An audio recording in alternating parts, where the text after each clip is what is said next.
Hello everybody, welcome to Hearthstone set review number 2. Give me a second, camera freezing, alright. Hearthstone set review number 2 with Jodo. The first one was done quite a while ago, if I recall. We kind of skipped a beat right there. It's been what, 2 weeks about since the first set review? Yeah, it's been really hectic recently. Yeah. So back to it we are, and basically we're just gonna go, for those of you who don't know what it is, because it's been too long since we've done the first episode. We basically go over all the cards in the basic set that was given to us by Blizzard for the Hearthstone game. We will start by all the neutral minions. We've already done A to F, I think. We're doing it in alphabetical order, and now we're on to G, with a truck in the back and the Gadgetzan Auctioneer in the front. So, that being done, Gadgetzan Auctioneer. My thoughts on this card. It's hey Jodo, what's up? What's up? Jodo, don't leave. Jodo? Are you back? It's the window. Okay.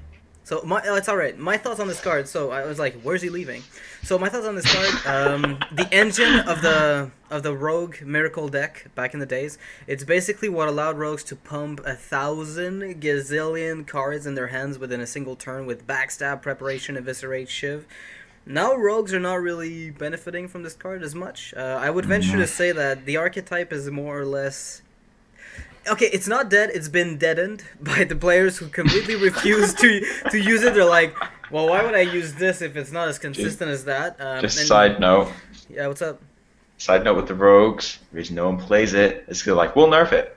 We'll also change their playstyle.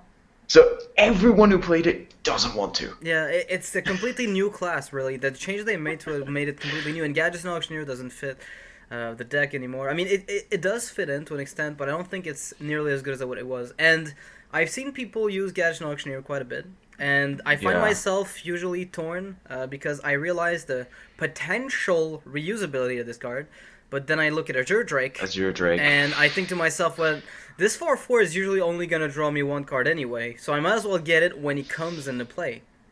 So yeah, you don't need to spend any extra cards. I mean, before patch, Gadgetzan, in my opinion, was slightly stronger because there was, like, Druid Burn was exploiting this, Rogue Burn was exploiting this, and then they Priests nerfed. started playing it, and Mages started putting it in some decks. After the patch, a bunch of people were like, oh, it's Gadgetzan. I'm like, how many cards does that normally draw you? One. I have this Azure Drake card that you probably want to see. Exactly, like, there's no reason nowadays to play it. I mean, it's a 4/4 for 5, so it's not above the curve. It's even below the curve as far as health and attack are concerned. Azure Drake gives you spell power. What's not to love? I'm not sure Gadgetzan is going to see play. For now. It might come. There might come a time where, you know, Shaman somehow manages to make a shock deck, and then we all go like, "What?" And they all cost 0 because of some random card, and they're like, It's like red deck wins burn. Burn, yeah, with the as a power engine, like the Miracle Shaman, like that'd be great. But for now, it's not really usable. Oh, wait, I'm going in the wrong direction. I kind of went to Murloc War Leader and stuff. So Gelbin Mekkatorque. Gelbin Mekkatorque, 6/6 for 6. It's Illuminati. I think this guy is definitely of the devil, and he summons evil inventions. For you, I mean, gnomes are kind of an evil breed anyway. And he's also the evil. For collectors, this is the most evil card because you can only get the golden version in beta. Yes, golden version of Gelbin can only be acquired in the beta. If you're not in there and you haven't, if you're in there and you haven't purchased something, do it just for the sake of saying, hey, I have a golden Gelbin later on, and sell your account for 1,000 gazillion dollars to the one guy 5 years down the road who's like, my Gelbin, I want a Gelbin. You'll be able to do that. And like, here, have a Gelbin. Don't sell your accounts. It's not good. It's not good. It's not a good thing. So, Homing Chicken, 0/1 invention that comes in along with Gelbin. It's summoned as it comes in. Fails the vanilla test. It dies to just about everything, but if you do manage to keep it on, and I've managed it in the past, you get 3 cards. It's arguably the only card where I'm not kind of on the fence about. I'm like, yeah, I'm happy to see this guy, because worst case scenario, it eats up a chump block or a chump attacker, and you know, it might eat up a Shadow Word. I would use Shadow Word Pain as a priest on this thing. Like, that's how amazingly tricky it is to deal with if they don't have the minions. And it's kind of funny because, you know, Emboldener and the Pultrizer and the Healing Butt are kind of I'm not sure if that's gonna And, work for me or completely not at all. Like, I'm not sure if this is gonna help or shoot me in the face. Whereas this guy's only positive. Random thing about homing chicken. This actually happened to me in a constructed game. He played as Golden Gelbin and it was like into fatigue. He rolled homing chicken and I let it live and he killed himself. Oh my god, the pain. Oh, that is He good. passed his turn and I was like, okay, sure, end turn. Killed himself. And he died to... It's like me and the Manatite totem at some point. But the guy had two Yeah. Manatites into play. I'm like, I can't win this. I am dead if he draws a Bloodlust. I'm like, wait, we're in fatigue. There is no Bloodlust coming. Let me just pass my turn. And I was like, yeah, that's exactly the same thing you can do with the homing. So Emboldener 3000. At the end of your turn, give a random minion +1/+1. People thought this was a 1-drop when the inventions came out. They were playing this as a 1-drop and everyone was like, What? Oh, in Cockatrice. Yeah, they thought it was kind of a card you could actually play like as a standalone thing. that was scary. Yeah, it's a 0/4. So, and it can buff itself, oddly enough. Like, I still don't understand that, really. Anyway, I think it should give +1/+1 to another random minion. I don't know about you. It doesn't feel like it's a minion. I mean, it's an invention, right? It's like if I have a grill, it doesn't have a chance to grill itself. It doesn't make sense. It's a freaking invention. It's a tool that affects other stuff. Don't you like grilled grill? Dude, I heard you like grills. I'll put a grill in your grill so you can grill while you grill. So yeah, Emboldener, I like the card better than I like the healing bot, but I'm not like, I mean, Gelbin on its own is, I mean, it's 6/6 for 6. It's like a Boulder Fist Ogre with just a little less health. Probably doesn't see play much because it's like a vanilla 6/6 with kind of random gimmicky effects, and Emboldener kind of, I mean, it's probably my favorite of the four. He probably doesn't see play because of Polterizer. Yeah, man. Polterizer is such a devastating card. I mean, you're looking at the possibility of transforming your own Gelbin Mekkatorque in a 1/1 chicken. And the last thing you want to do is that. Okay? The last thing you want to do is transform your own Gelbin or the Polterizer itself in a 1/1 chicken. Okay, how Or your does a Alex Polterizer... Well, I mean, dude, I still don't get this. It's like the same thing as the Emboldener. How do you chickenize yourself as a chickenizer? Dude, How does a gun shoot itself? I wouldn't mind if the Polterizer was some kind of, like, a gnome with a gun on the image, and he's, like, following Gelbin around to shoot stuff, but it's actually just the gun. It's like Gelbin has a gun in hand and goes like, let me use the gun on itself. It doesn't make any sense. If it backfires, it hits Gelbin. Yeah. What do you say if a gun, like, shoots itself? It doesn't make any flavor sense. So yeah, I have a problem with this card flavor-wise, but otherwise, I mean, it backfires on you a lot. You'll have your bigger minions turn into 1/1s, or sometimes an army of chicken. And backfires. Yep. With the Polterizer. Yep. So Repair Bot, oh wait, I don't have the updated version of it. I think it's only a 3 health now. It's I think been it's changed. It's been a changed 0/3 to 3 now, health. but it only heals one random thing because they needed to fix random But win. I'm pretty sure in Constructed, I played it recently, and Repair Bot heals for 3 instead of 6. I might be wrong on this, but I think Repair Bot does heal for 3 instead of 6. It might have been. How about I look it up now? Yeah, yeah, that's an interesting change. But either way, it only heals 1 character instead of everything for 3, back from what it used to be. And I mean, it's not bad. Ideally, you want to use this as a priest because you're the one getting damaged. You haven't touched your opponent's health pool. It's pretty good if you have a bunch of damaged minions. And it's a 0/3 that restores 6 health to a damaged character. No, in game. I'm telling you, in game it's changed. I'm pretty sure. I'll look it up. Maybe I'm wrong. But I think it might have been on an hard opponent still a change. 0/3. Yep. This could be a stealth change that Blizzard is like, you just think we're not changing things. We actually are, and they're like tweaking random stuff. Maybe I'm wrong, but in my if what I recall is true, then that was changed a little bit. But anyway, it could have just healed something for 3 because that was its maximum health. See, that's possible. Maybe I'm just retarded like this. And Repair Bot won me a game in an actual tournament in Mana Grind where I healed myself like 4 times with it. I was gonna lose so much with my gnome deck, but Gelbin came out and was like, let me put a bot there. And the guy, and at the end he faceless manipulated the bot or something to catch up because he was going all on health. This guy. Anyway, he was suffice to say he wasn't happy about Repair Bot. So yeah, Gelbin Mekkatorque, kind of a gimmicky. If you want to play Renwin, have fun.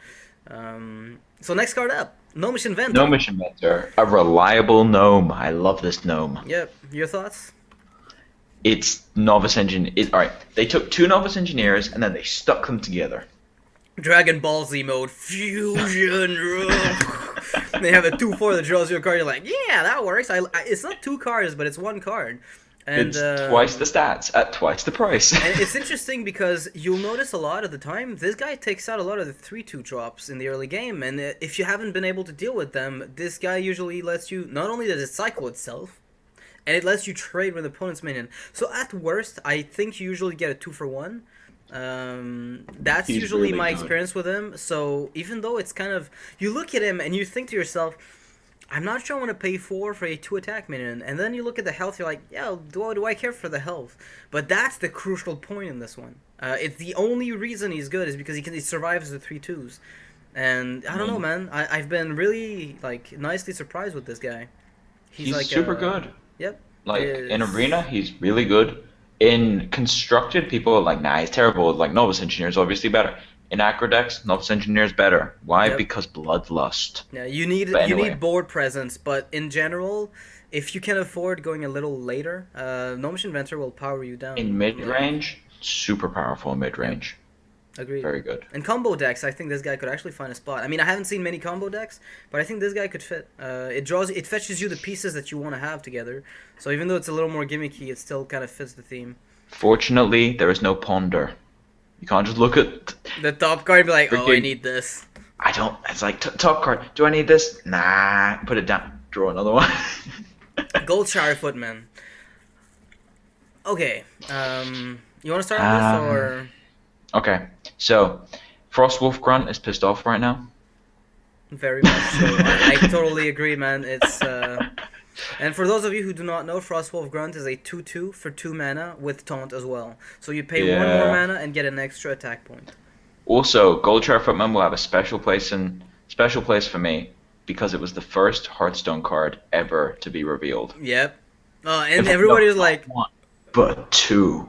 oh my god. There were 2 of them on the first turn of the first ever spoiled, or like not spoiled even. It was It was just publicly a release, revealed. previously revealed game. Yep. Goldshire Footman Turn was 1, basically there. Goldshire. Then the guy played Goldshire. That was like the best thing ever. Yep. And the fun thing is, okay. Number one, there's not a bunch of 1-drops that you really want to put in, right? There's what exists. Like, I mean, unless you're a warlock with Worgen. flame imps, you kind of Worgen Infiltrator fits. But usually the 1-drops kind of counter each other. Like they all die to one another in certain ways. And Goldshire Footman, like I'm thinking about. You remember the Young Priestess when she was a 1/2? How good she was. That was insane. That was insane because she was like, I'm a Goldshire Footman. I have taunt by default because you want to kill me, right? This you're was a not forced. fun card. Yeah. Like when the coin was originally in, and everyone was like, "Guys, you need to go look at this again." They removed it, and then they put it back in for some reason. Yeah. Anyway, the reason that we were crying out about originally is when aggro was good. Like, It was sick, good. draw. Oh my god. Well, I did this in the first ever Bubble Hearth tournament, back way before Mana Grime was like the name. It used to be called Bubble Hearth. Yep, I For anyone remember who doesn't that. know. And first ever tournament, I came 4th in, and I played against this Murloc deck that had been beating everyone. And I went turn 1, Young Priestess, coin Young Priestess. Turn 2, Knife Juggler. And she was like keep this in mind, guys. She was a 1/2, so there's no way you're killing her on that unless you got Arcane Two Shot 1/3s. And they're 2/2s. They're 1/3s, yeah, on the turn Yeah. 1 because you played And 2 with then- the coin. On turn 2, I get a 2/5 Knife Juggler, because it used to be a 2/3.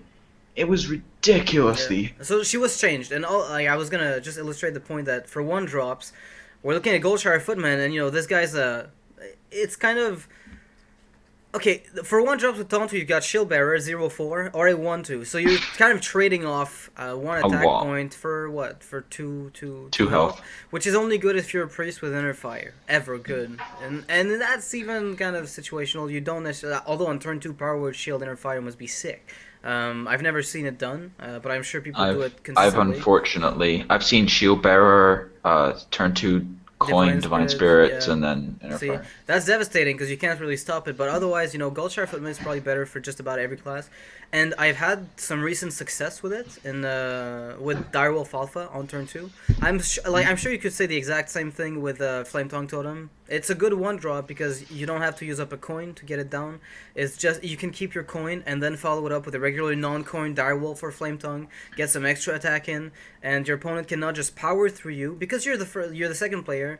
If the opponent has played a 1-drop, this guy stops it. He usually trades with it 1-to-1, and if it doesn't stop it, the guy hasn't played anything. If it's just kind of alone on the field, if you got Direwolf or Flame Tongue, then you're the one in the aggressing position, and you still have your coin. So I think Goldshire, even though it's kind of really, really overlooked in some aggro decks, because aggro mirror is becoming more and more common, I think this guy is a little better than he used to be. I've been playing Worgen Infiltrator because if you play Worgen and they're going second, they're like, I have Fairy Dragon in my hand. I can't play it. I don't want to play. Yeah, I don't. It's like, it's worse than any Holy Smite Arcane Shot you can imagine. Because it can't even be killed unless you're a Druid or Rogue, and you still take... and it has to be unstealthed for you to even go through there. Like, it's a nightmare. Super good. It's a complete nightmare.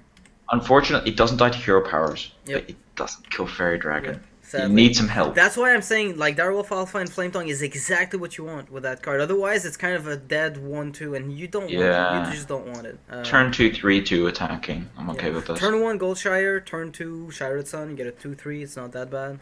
If you coin it out, that is.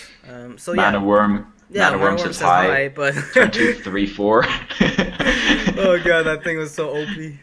So, Grimscale Oracle. All Murlocs have +1 attack. Yeah, is the first Murloc we've been covering? No, we had Bluegill Warrior and the only constructed playable Murloc was Bluegill.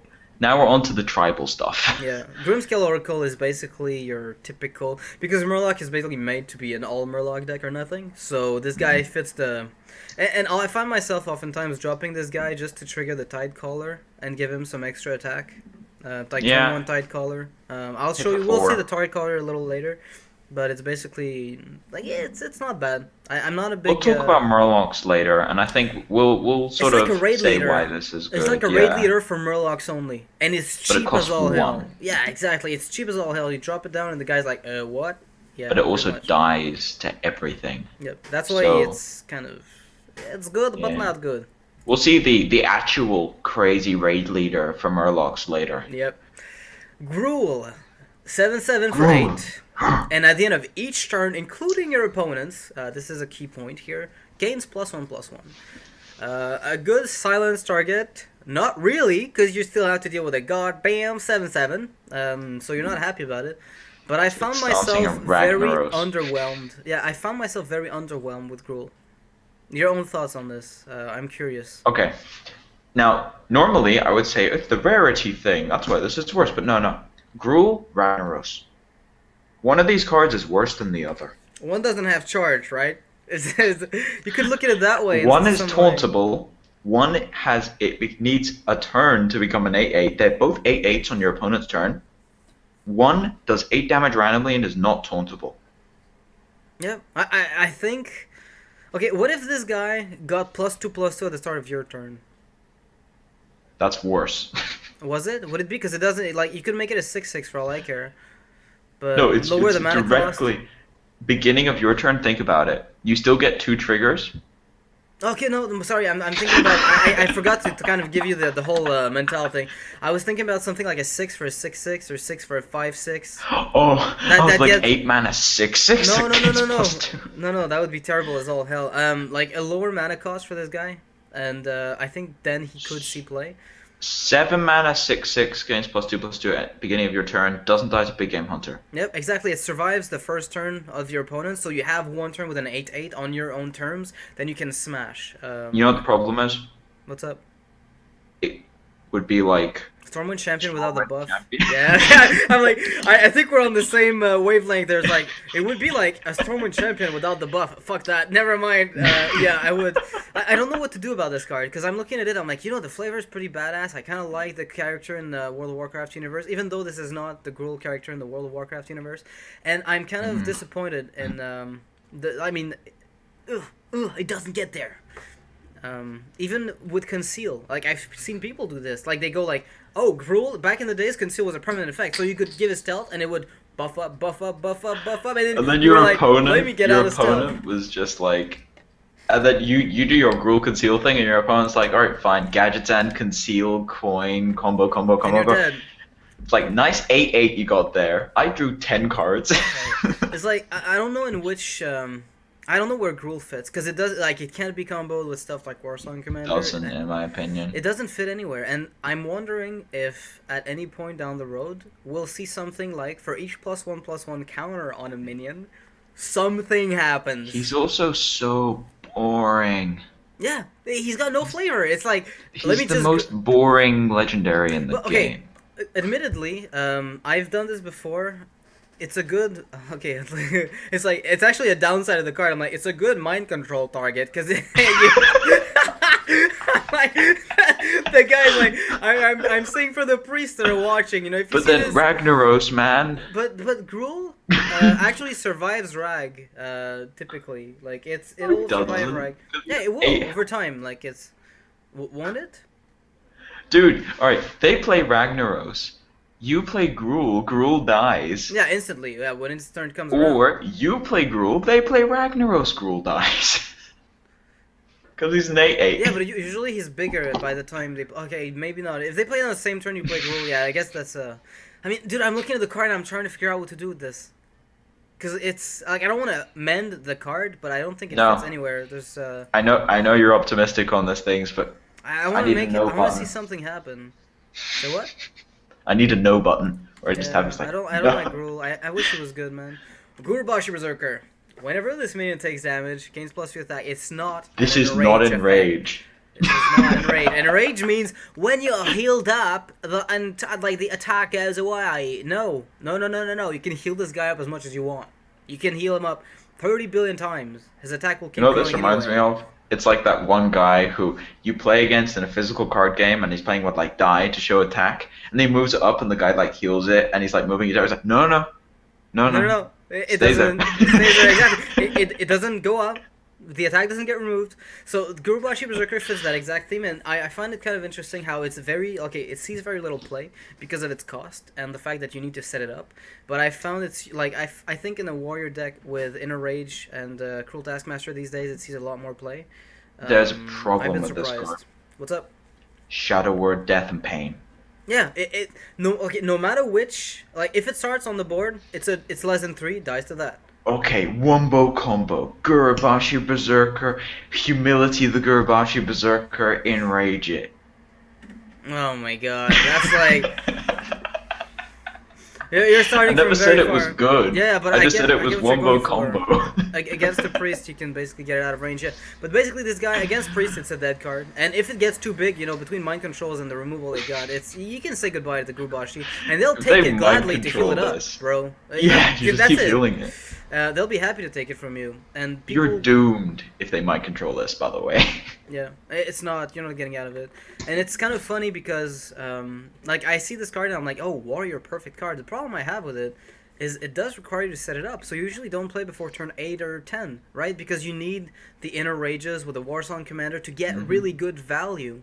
Or you need a taunt minion behind it so that you can somewhat damage it with stuff like Wild Pyromancer triggers. But yeah, it's kind of a gimmick. And I'd rather This is for Arena. Gurubashi Berserker is for Arena, in my opinion.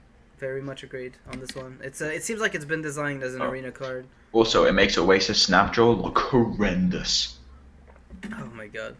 I don't even know what to say, man. 3 attack whenever it gets damaged. Yeah. There's no question. Snapjaw looks like crap. Alright. On to Yep. Harrison Jones, baby. 5-4 for 5. Acidic Swampoos. Dude, it's me on crack. Harrison Jones. You destroy your opponent's weapon and you draw cards equal to its remaining durability. I want to point this out because some people have said, well, why didn't I draw 8 cards when I killed your Doomhammer? It had 2 durability left, bro. Okay? So, like, it's remaining. It's not explicitly mentioned on the card, but it is the remaining durability. So, It's too slow. Typically, we'll draw you one card. Because I'm thinking about True Silver Champion, Fiery War Axe. I'm thinking about what's it called, Arcanite Reaper. Too slow. Yep. I wish it was like kind of 4-3 for 4. Ah. Now We'd be onto people something. come up to me and they're like, "Why isn't Harrison Jones played?" And I'm like, "It's too slow." They're like, "No, it's not. It's 5 mana." Yeah, it's too slow. It's too big. It's Like, but Azure Drake isn't. And I'm like, the difference is Azure Drake comes down. They have to deal with it, otherwise you AoE the board next turn and wipe out everything. Yep. Harrison Jones' situation, I like if ever sideboards are implemented, this guy goes in. No, I would put him in. I'd rather my have sideboard. oozes. I'd rather have against two oozes. against combo. Because against aggro, you're like, turn 2 Stormforge Axe, and the guy's like, I have a Harrison Jones in my hand. I can't play it ever.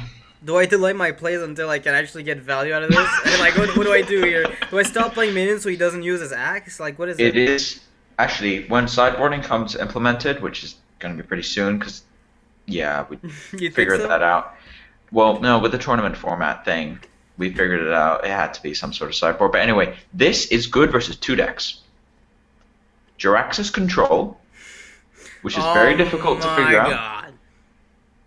Although, don't play it in mid-range against Jirax's Control, because you will draw your entire hand out. Yeah, you're screwed, dude. You will kill yourself. The other one is True Silver Captain Greenskin combo. With Shadow Step, or with the Shadow Step effect, which is Youthful Brewmasters on the Greenscale. I played against that deck, by the way. If you don't have Ooze, you are screwed. Yeah.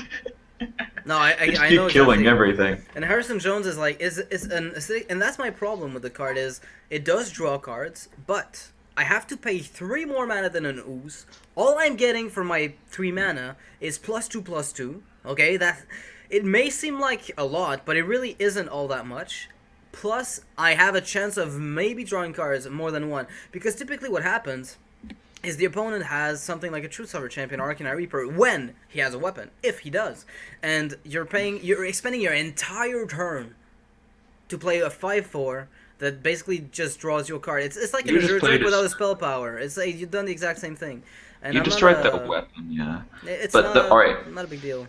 One last thing. This costs too much. To be like, I don't care if it draws you a card. If you play Ooze, you can play another card. Yeah, that's it. It doesn't take your entire turn. You can follow it up with another. Then again, we're talking about aggro, right? In an aggro deck, of course, I it's just prefer the Ooze in general. It's just the format's so fast now. It is quick. So fast. Harrison doesn't survive. But in a vacuum, this card, I think, in a vacuum, this card is well designed. I think the pricing and all that stuff in a vacuum, if you don't take into account the metagame, I think it's kind of the follow-up to an Acidic Swamp Ooze, and it's fine. I don't know why we're talking about this card so much, because I had high hopes for this when I saw it initially.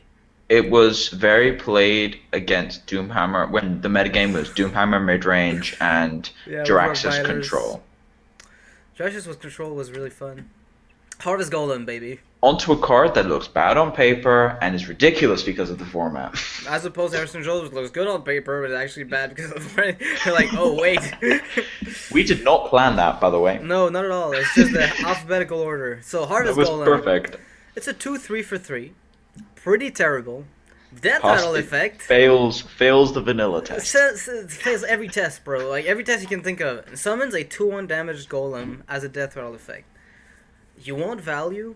I think against aggro decks you won't find it much anywhere. Like this guy is just too good against aggro.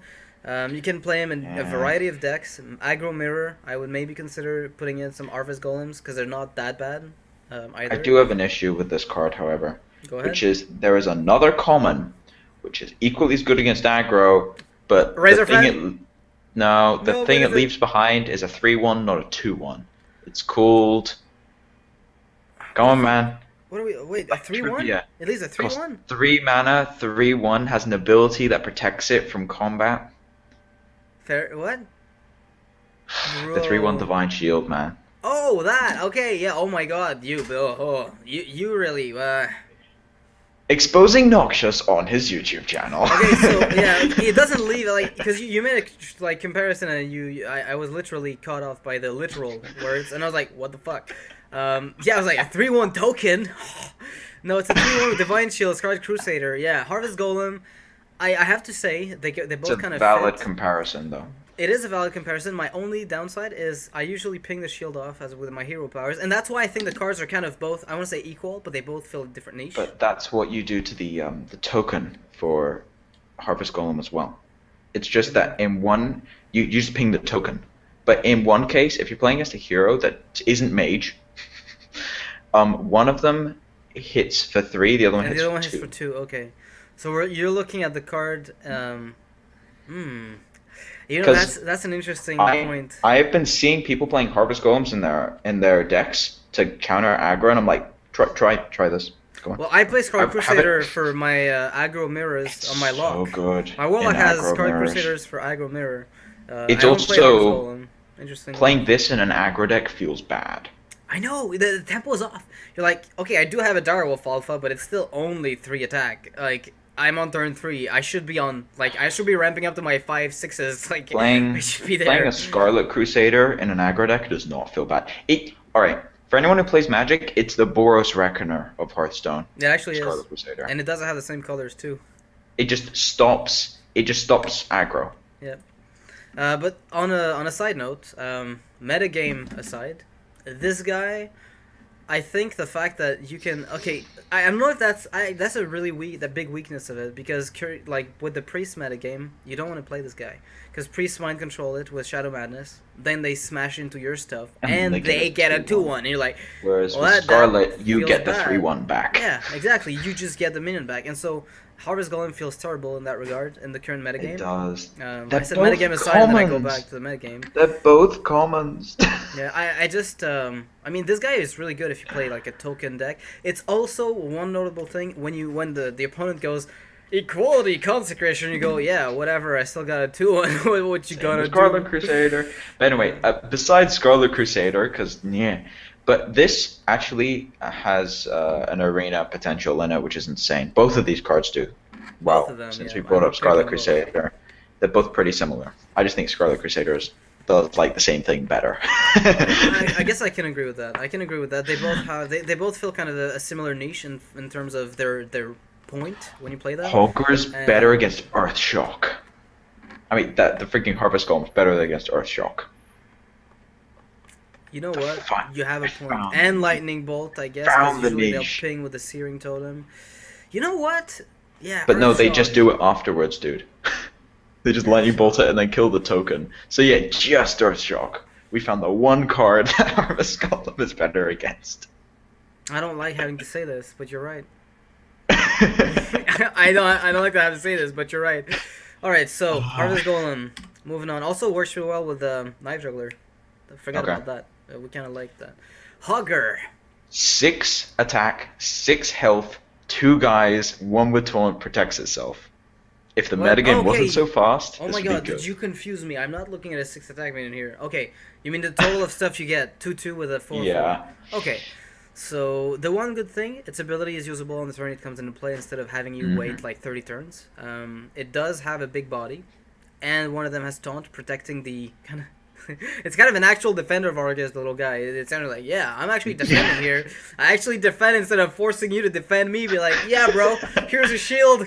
Go into battle. Hogger is the defender of Argus in this situation. So Hogger is pretty good. I like the fact that it's like they have to deal with it. It literally it has taunt, but it's also unattackable. It's like he's a 6 mana win condition. They don't kill it. You're just like 2/2. 2/2, 2/2, 2/2. I've been in situations where I wanted to die because of this guy. Because it doesn't die. Because I remember being a paladin. I'm like, oh, I have True Silver Champion. Oh, I have Hammer of Wrath. Like, I can't go through. I can't kill it. I have to Hammer of Wrath the token. But I need both pieces together. And I'm on, like, it doesn't work. It does not compute. And I'm against the Druid who popped this out on turn 4. So that's the point where I'm like, oh, good game, bro. Like, I'm completely dead. I'm Druid ramp. This is compared to Silverhand Knight a lot, which is a 5 mana 4/4 that summons a 2/2 as Battle Cry. Yep. This, most situations, Silverhand Knight tends to be better because you won't get a second activation out of this guy. It just gives some taunt. But in ramp decks, this is hilarious. You innervate it out on turn 4, and you're like, have fun. I can't win. It's too late. I don't have the tools to that polymorph it. Yeah. The tools I need to deal with this are like, okay, I mean, if I'm a warlock, I've got Shadow Bolt. Okay, if I've got like, there's a bunch of stuff I may have, but not every class has them. And priests are in a world of hurt. Okay, this thing doesn't die to anything they've got. They're like, well, Holy here's fire. a bunch of tutus. It does die to Holy Fire. Yeah, on turn 4. But then they have not on turn 4 in a ramp deck. This dies to. Oh my god. Yeah, This it's is a like, nightmare, bro. It's dude, like, against Priest for sideboard for ramp decks for Druid, they have a horrible matchup against Priest. Yeah, they they just do. side in 2 Argent Commanders and a Hogger. yeah, that's all you need. You just put those in, and even you can put in Sylvanas because they're like, I do want a Shadow Word Death, but I also don't want a Shadow Word Death. I also do want a Mind Control, but at the same time, without Mind Control and Mind Control, do I really care? And they're like, well, Sylvana sucks because I can't put in anything because I'll have to kill her. Dude, Sylvanas, Hogger, Argent Commander are probably the worst enemies of a priest in the current metagame. if you can get them down, And they're like, your Drake. yeah. Well, the Drake is always a big Actually, problem. no, just spell power. Yeah. So That Hogger. deck. Rating, I don't even know. I don't want to give it a rating. Alright. I'd say ramp deck. That's it. If the metagame was slower, which is what it used to be, alright, little history lesson for the Hogger guys. Alright, currently this is way too slow unless it's in ramp. When the metagame was mid-range, this was in every single deck. Why? Because mid-range can't kill it. Yep. It But just doesn't. we need to slow down a bit before this does well. Yeah. The metagame is way too fast for now. Hungry Crab. Not much to say about this guy. It doesn't fit in a Murloc deck. I guess if. Tide Hunters, dude. Good point. Okay, Tide Hunters, I guess. Okay, this I've works done well with that. Time Hunters. But we're looking at a card which is so situational. Unless you're playing Murloc. Like, if you're playing Murloc, this guy's understandable. But I do see myself... Okay, I almost saw myself putting one of in the recent tournament if I was going to attend because of the popularity of Murloc Warlock. I was really worried. No, you don't understand, dude. If I can eat up a War Leader for 1 mana, you've got me. Like, I'm in. I guess. But the meta game needs to be so heavy. I'd Like, if rather there- just okay. Lightning Bolt. What do you mean? Yeah, of course. You have all this stuff to deal with Murloc. You need, like... I need my Rock Biters. I need my Storms. I need just about everything to deal with a Murloc deck if it can get the curve going. And I was considering, a one of Hungry Crab. And then I'm like, like, I do play Tide Hunter in this Paladin deck. Which is why I kind of saw it double... and 2 uses. But I It's didn't glad to attend see at that all. Token still lives on in Noxious. The I person do who play hates- for Justice tokens, mind you. You hated the deck when I came up with that thing. It was frustrating because I couldn't I stop was it. infamous for that. Dude, Knife Juggler was too good in that deck. No kidding. Yeah. So Hungry Crab. I think this guy even in Arena is a nightmare. You don't want to see this ever. In Constructed, it's usable in Murloc decks, Actually, but that's pretty much it. in Arena, also, for everyone who thinks, oh, it kills Bluegill, that's play. No, Bluegill's used as a removal. This doesn't kill Yeah, this Bluegill. doesn't It kills kill Bluegill, itself. But in Arena, this hits the one guy who goes Murlocs and the one guy who plays Tide Hunter. Tide Hunter is actually pretty common in Arena. In Arena, You'd be it's a very surprised. used card. Yeah. This feels like Blood Knight. It's a 3/4. Yeah, it becomes a 3/4 for 1 mana. We're talking. You're actually right. I wouldn't. I don't know if I would rate it as much as I would Blood Knight. It's not as high. But I do But- see at the point. I see what like between this Yeah. and a Doomsayer and some other crap. I'll take In an that. aggressive deck, if you have a Tide Hunter, this can hit it. If they have a Oracle or something that they use for card draw, you can kill it. That makes It's sense. okay. It's better than Doomsayer. Yeah. Oh, Doomsayer is a complete dead card to me. Next card up, another legendary. Used to be- Legendary. Used to be a constructed All-Star. Was it a 6/6 for 6? It was a when it We was never actually got to play with that one, right? The What initial happened was- Illidan was okay. Initially, 7? Okay, What was I it? actually did play with it because I was doing it as a stupid all right, the old Illidan, 7 mana 7/7, and it was when you battle cry, both players discard 3 and draw 3. yeah, that was the old Illidan. I was playing this in my aggro deck because I played it in my aggro deck. If they Fetches weren't you, dead by yeah. turn 7, remember Persist, the Death Rattle crazy shaman deck that I made everything a Death Rattle, and it was Bloodlust. First Bloodlust deck to do well in the tournament. Yep. I signed died, that on never my died. grave. Anyway, I played Illidan as a tech against control players because they're like, I have a bunch of removal spells. I don't know what he's gonna play. I'm like Illidan, and I'm like, oh fuck. No more removal spells. And then Back I in draw days, 3. Yeah. Yeah. But the current iteration, like a 7-5 for 6, dies to Big Game Hunter, dies to most kind of mid-game-ish minions with 5 health. I mean, it's not really that hard to deal with. It's Remember when this came kind out, of though? weak. The change. There was a big patch. Involved Savannah High Main, which was nuts. Onyxia, crazy. Onyxia and Illidan.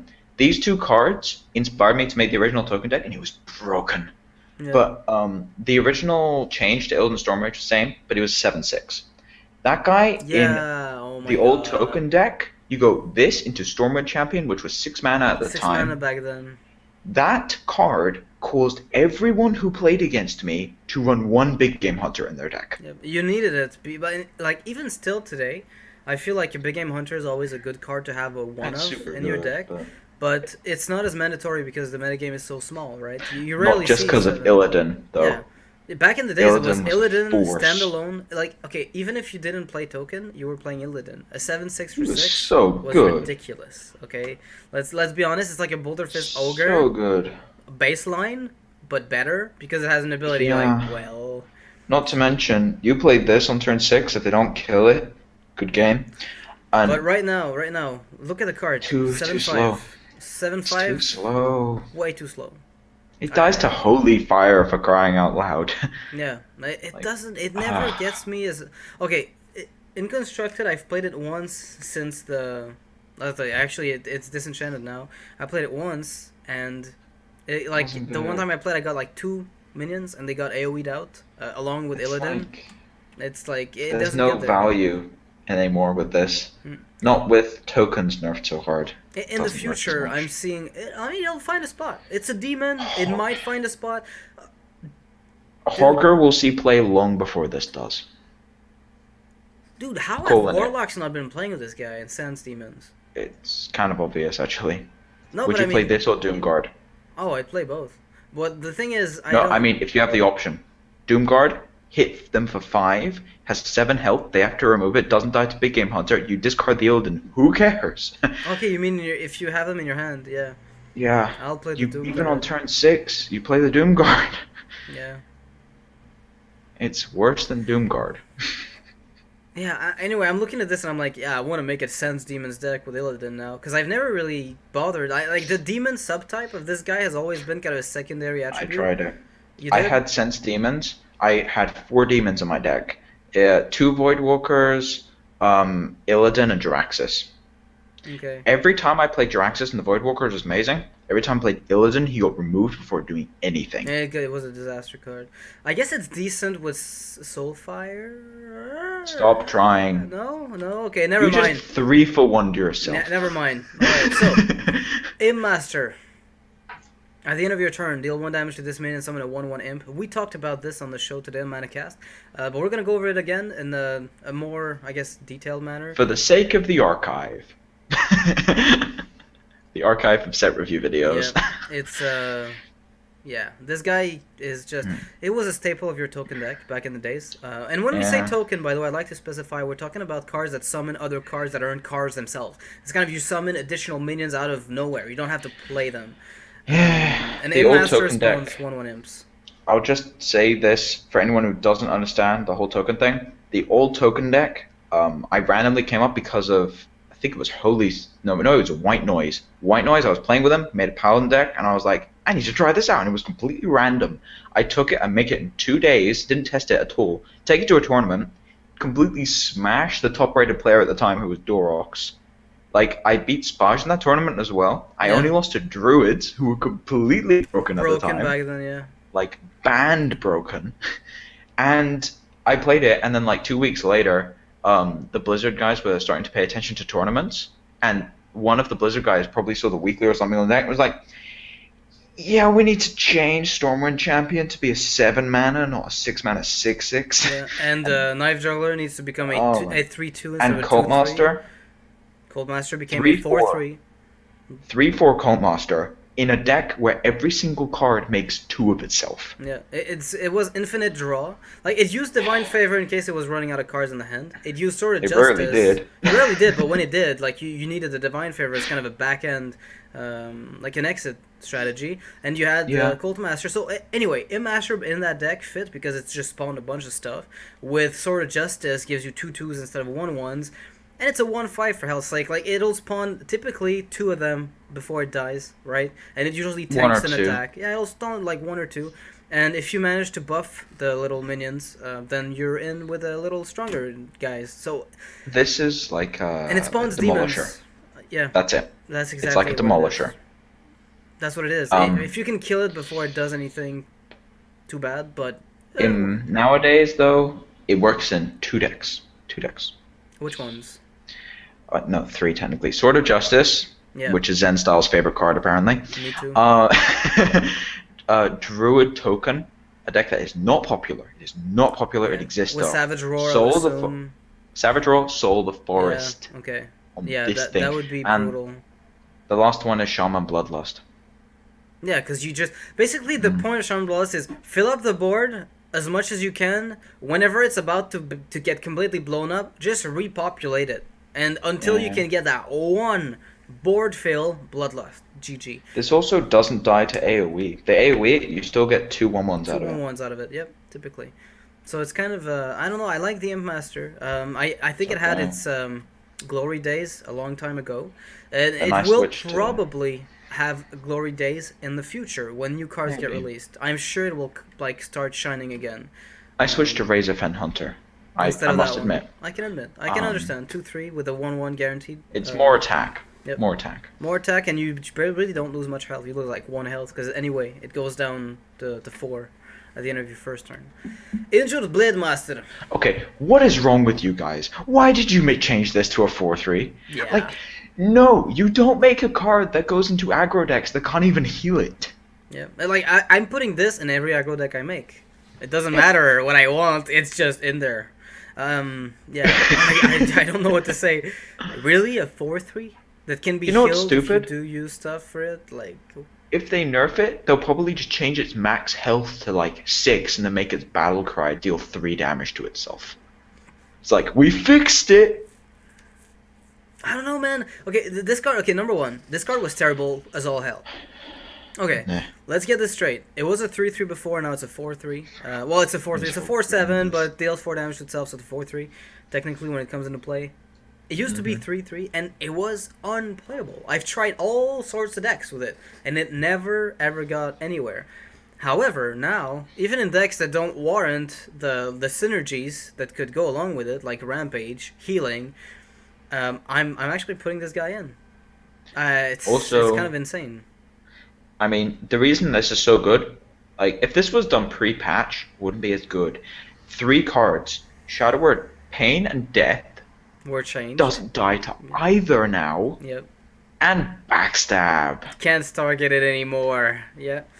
Backstab needs to target undamaged minions now, and this guy automatically says, well, you know what? Screw that. Let me damage myself. And no more Backstab. Yep. It's amazing what this card messes with. Priests can't kill it, by the way, on turn 3. It's like, impossible. On turn 3, they're like, I have a Holy Smite in my hand, I've got a Shadow Form, that doesn't help me this turn. I've got Northshire Cleric on the board, so I really want to trade 2 for... There's nothing. There's literally nothing. And in a priest against priest, this card is the nightmare of either of them. Priests are playing... I've actually noticed, priests are playing Fairy Dragon to kill this thing. Yeah, and you know the frustrating part in priest against priest is if you both play... Like, your turn 3, you play your injured, he plays his injured, you're like, yeah, we got 2 injured. The one who played first heals him, like, he's his to 5 health, so it doesn't draws die a card. Yeah, draws a card because of Northshire, and then the other one dies while his survives because it's on 5. It is so annoying. And if you manage to not, if it never dies, and it eventually gets up to 7 health, you can wave goodbye to your board control. You are not coming back. Like, this guy is so big for the cost, and it can really snowball quickly on the amount of kills that he rakes in if you're a priest. I was really surprised. You know what this reminds me of? The Wild Pyromancer change. No one is respecting it. No one.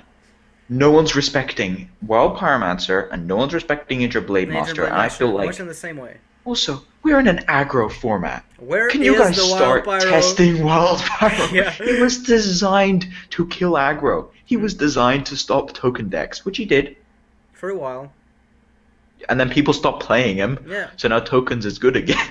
Yeah, which is funny because you're noticing a cycle there where you're like, well, Wild Power is not good, and then you start playing him again with a bit of AoE, like you'll use a bit of AoE, and you're like, well, wait, why is nobody else playing this? And then someone who plays aggro gets faced with a Wild Power, and then they're like, well, let me just switch archetypes right away, and they suddenly don't ever play aggro again the same way. Yeah. And Also, they always guys, plan for this. Priest decks. Please try this out instead of your stupid random combo thing you use for removal. Wild Pyromancer Power Shield. Yeah, dude, this is lovely. It even damages your board so you can heal it. Yep. No, it is great. Cool I've tried it. cards. Yeah, it's just amazing. Alright, so next card, Ironbeak Owl. I'll let you speak of it, because I know you probably... Well, you don't have to speak a lot of it. All I want you to do is just kind of give us an overview of why you love this card. Alright, it's a 2-mana 2/1, which means they have to remove it with a hero power for 2 mana, or it hits for 2, which is pretty relevant. It's a body on the board for things like Bloodlust. Oh wait, this has Silence as a battle cry. Okay, it's only the most powerful battle cry in the game, I think.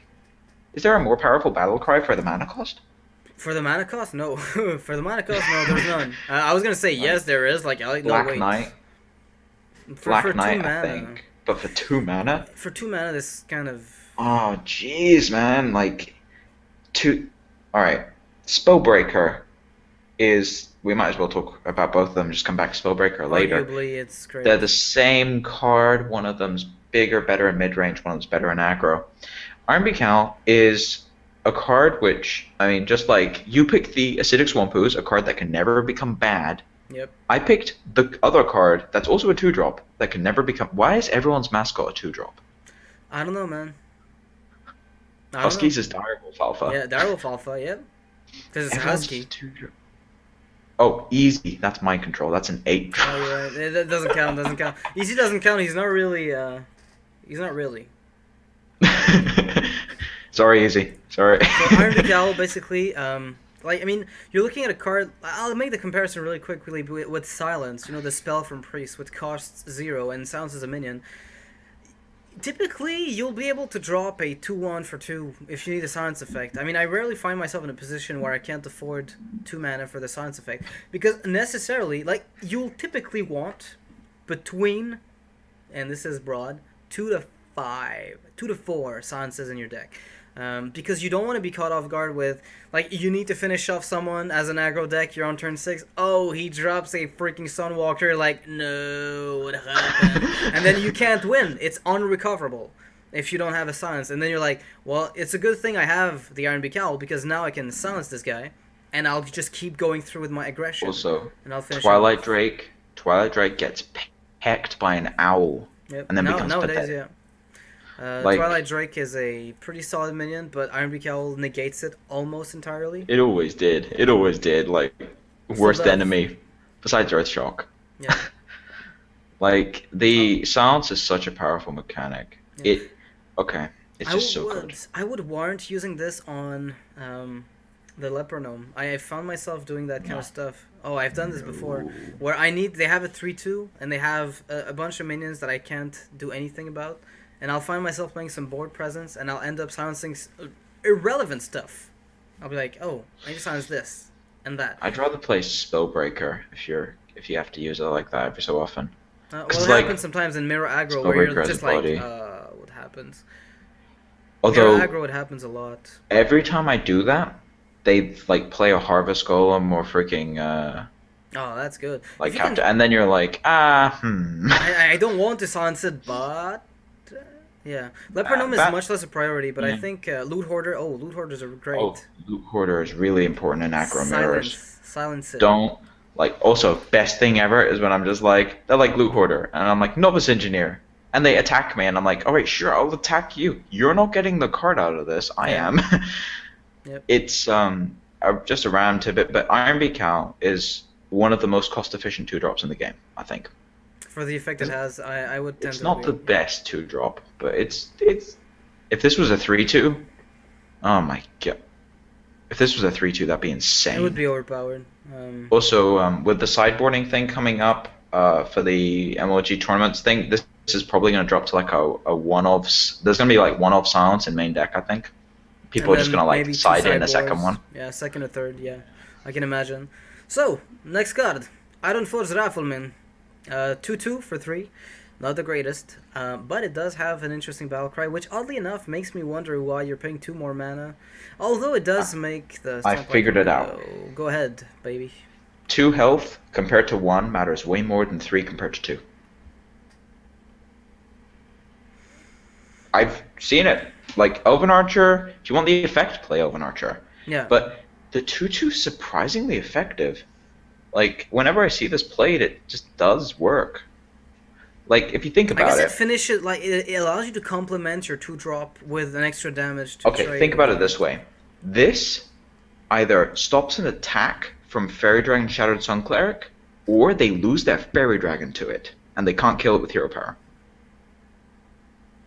Okay, yeah, I kind of get the... It's not good. But it does work when you do play it. It can. If you don't have the 3/1 Divine Shield, which is common, so you should... I'm going to keep coming back to that whenever I reference aggro cards, aren't I? Yeah. Sorry. But this guy probably would fit in kind of I don't want to say a slower pace, but there's a bunch of... I tried an archetype, which was pretty funny, like Elven Archer, Ironforge Rifleman, Stormpike Commando, Fire Elemental. Like, I put all these cards in that deal direct damage. I was like, yeah, you know, this is cool and stuff. And then I'm like, well, yeah, it does work, but the minions are so small. Like, I need some form of buffering to make them bigger. In Arena, I like that guy. It's like a mono blue deck, kind of. Yeah, it just but feels awkward. Yeah, it really feels awkward. But it does work sometimes, and you're like, well... The removal, like, with a Shaman, it was good, because, you know, I can complement the rest, right? I've got the rest. When I say good, I mean, I won, at least once with it. In Arena, this is playable. Arena, this is great. Not amazing. Like, it's not, like, first pick, but it's playable. Yeah. I don't feel bad about taking an Ironforge Rifleman. I entirely agree. Before we go on too long about that specific card, because it's kind of bland, Ironfur Grizzly, 3/3 for 3 with Taunt. Sen'jin's Bear. Okay, so you have a weird curve. We've spoken about this in the past, I'm sure. Goldshire Footman, 1/2 for 1. Frostwolf Grunt, 2/2 for 2. Ironfur Grizzly, 3/3 for 3. Or Silverback Patriarch, 1/4 for 3. You're like, what the hell? Sen'jin, and then Mogashan Warren's 1/7. So you're like, oh, Sen'jin will be a 4/4, right? No, it's a 3/5. Yeah. Yeah, you're going up to 4 mana, and then you get Sen'jin Shieldmaster being a 4/5. So, and it's a funny thing, because Ironfur Grizzly seems like it was designed for hunters. Because it's a beast. It's good in Hunter. It's really good card in Hunter aggro, because it stalls, it does what they want to. It usually can replace a Misha, or some alternative of it, some kind of variation. In my opinion, this fits in Hunter aggro. Sometimes you want faster stuff. This can work though. Yep. In Hunter control, this is 2 of 6 beasts I would play, including Animal Companion as a beast. Yeah. Animal Companion, Ironbeak Owl, and then Grizzly. And maybe King Crush. But Ironfur Grizzly, he's just a taunt that gives you kill command at 5. Yep, it's just amazing. It's pretty nice. I mean, of course, you know, Sen'jin is better, but the tempo of this guy is I mean, it fits. It's all right. It rarely survives. In Arena, he's a good man. Yeah, I've also had a really weird surprise with a Warlock aggro I played against in a mirror matchup. He had the Blood Imp and he had the Ironfur Grizzly, and I had a Nightmare. I was like, oh, a 3/4 with Taunt? Are you kidding? It's a Warlock aggro deck. I could tell. He just laid down the minions 1, 2, like turn 1 Blood Imp, turn 2, 2 Flame Imps. I'm like, what the hell? Turn 3 Ironfur? I'm like, what? And it's a 3/4. So at that point, I'm like, I'm thinking, well, I'm gonna take at least 12 more damage from these imps. I'm not able to kill this. I mean, I would still play the 3/1 Divine Shield. Anyway. Yeah, no, but it was a nightmare for me because of the Taunt being a mirror matchup. Yeah. He is a beast, though. It's really frustrating. Yeah, Hunt Master much. Jungle Panther. 4/2 for 3. Hunt Master much? Yeah. You want a 6/4? Yeah, please. Yeah. So it's kind of like it's a 6/4 with Taunt, basically. If you play the Hound Master as a curving tool, it rarely gets there, but it's in stealth for the turn it's into play. And on the following turn, you go, well, let me just Houndmaster it, attack you for 6, then I've got a 6/4 with Taunt, and I have a 4/3 right next to it, so it's not that terrible. I'm not a big fan of that play. It's not amazing, but it's not... It's okay. Like, in aggro decks, there is... Space Wizard loves this card, by the way. He loves this in the Worgen, because they're in control decks, removal for early game aggro. And the good thing is they can't be kind of dealt with. It's like a spell that you know is impending, so you're trying to play around it, which gives the hunter more time to whittle you down. And it's lovely. It's lovely. This is amazing in hunter control. They just play it. They have the kill command enabled, and it just sticks there. They have to waste an AoE on a 4/2. Yeah, it's great. It's great. Jungle Panther is just overall, and even in Arena, this card has won me so many freaking games. I'm thinking about a Paladin deck where I played, like, it curves well with Blessing of Kings. Obviously, it's not a Worgen, but the difference is the Worgen dies. This doesn't. So I'm pretty much guaranteed to be able to Kings it if I'm in Arena with 3-4 Blessing of Kings, which I've often done. Also, great Sword of Justice. Sword of Justice is 5-3 with this. Oh, man. 5-3 with Stealth. Ah, that's good. Oh, that's good. Coins. Okay, your tempo's off though. You need 1-drops to make this work, right? Because you need like. No. You just go. All right. Turn 1. Turn 1 Argent Squire. They can't play Leper Gnome or anything. Yeah, but that's it. You do need your 1-drops. You need your 1-drops. All right. Turn 2 Coin Sword. Kill that Fairy Dragon. Save your 1-drop. Because you have the sword as well.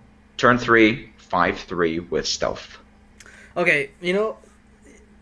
If you play the 1-drops like that, yeah, it works. Especially if you can usually play Sword of Justice with Argent Squire, it gives you a 2/2 with Divine Shield. It's already pretty good. So I can, you know what? I'm actually willing to try this. It's a variation of the Sword of Justice decks that I haven't really given a thought to, but I'm willing. It could fit in there. It can fit in there. King Mukla. Didn't we kind of like discuss an entire video about this particular card? It's called The Legends of Mukla. Hearthstone, yeah, Legends of Hearthstone. Basically, like, there's a bunch of stuff you can do with this. But I think, okay, to summarize it up, it looks great on paper.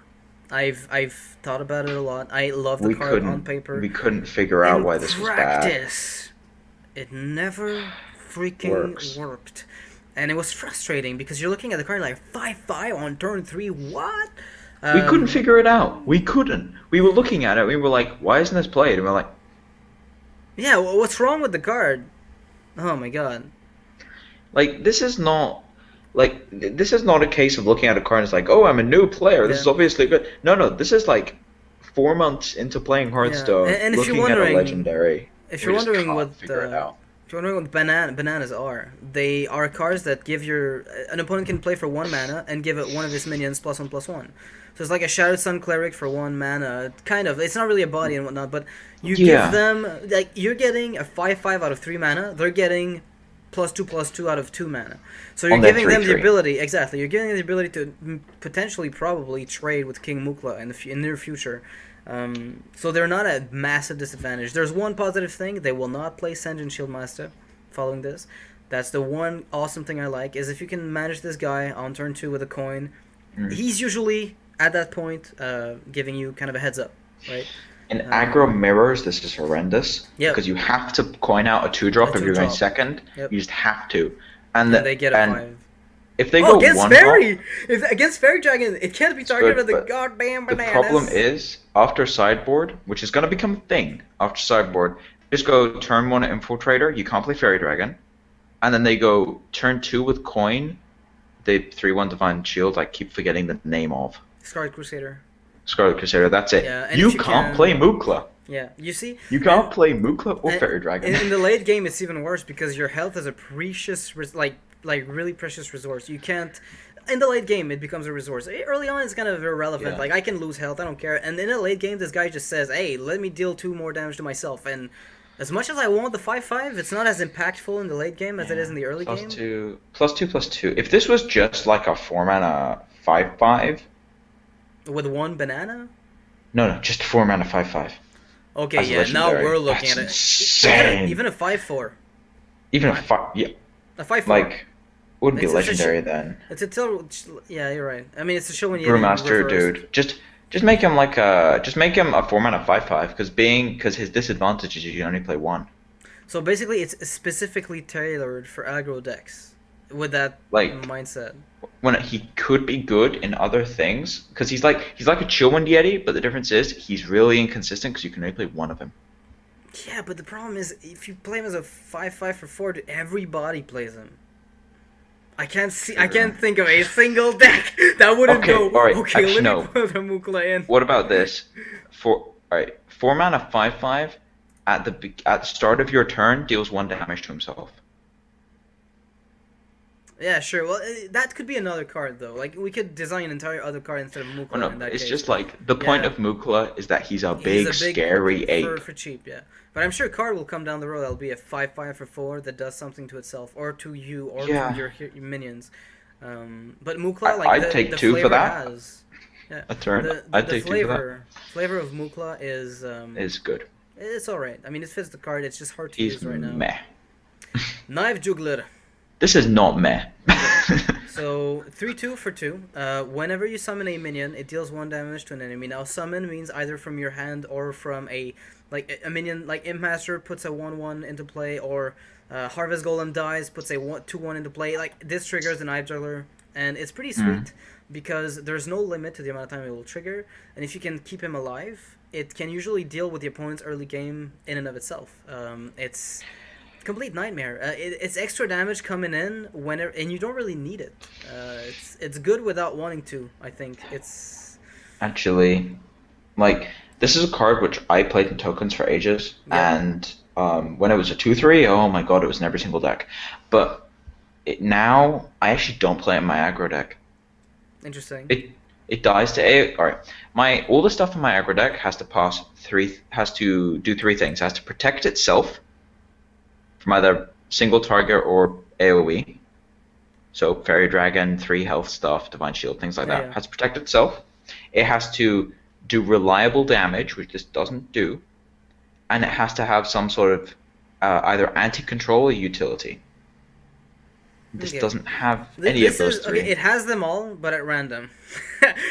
Like it's pretty much it. It'll kill a Worgen Infiltrator if you're lucky. It doesn't protect itself though. Like it dies to all the small stuff. It doesn't protect itself.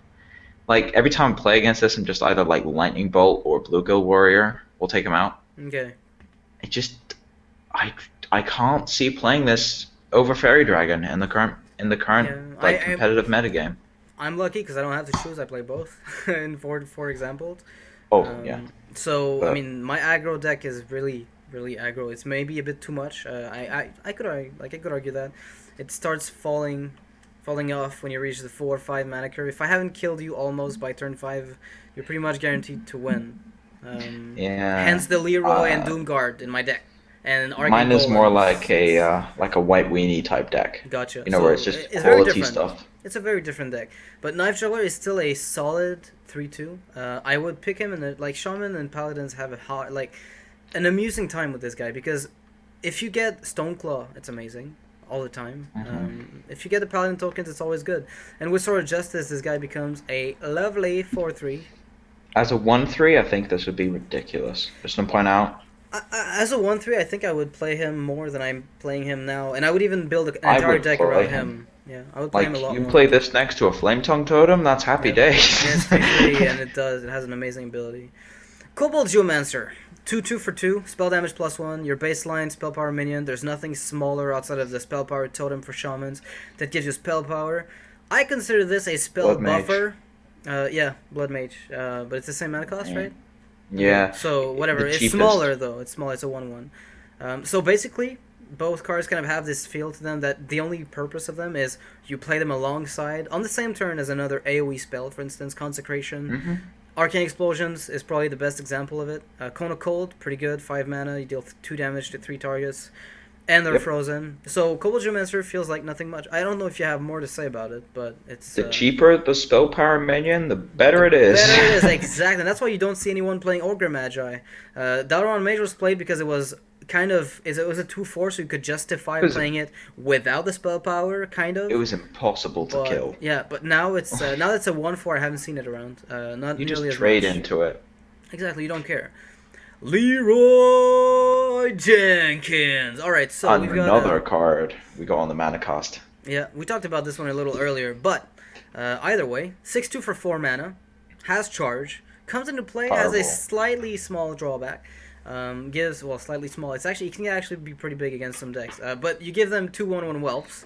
They don't count for Knife Juggler, they don't count for Sword of Justice, nothing of that sort. It's just kind of a bunch of minions that come in, they're like in play.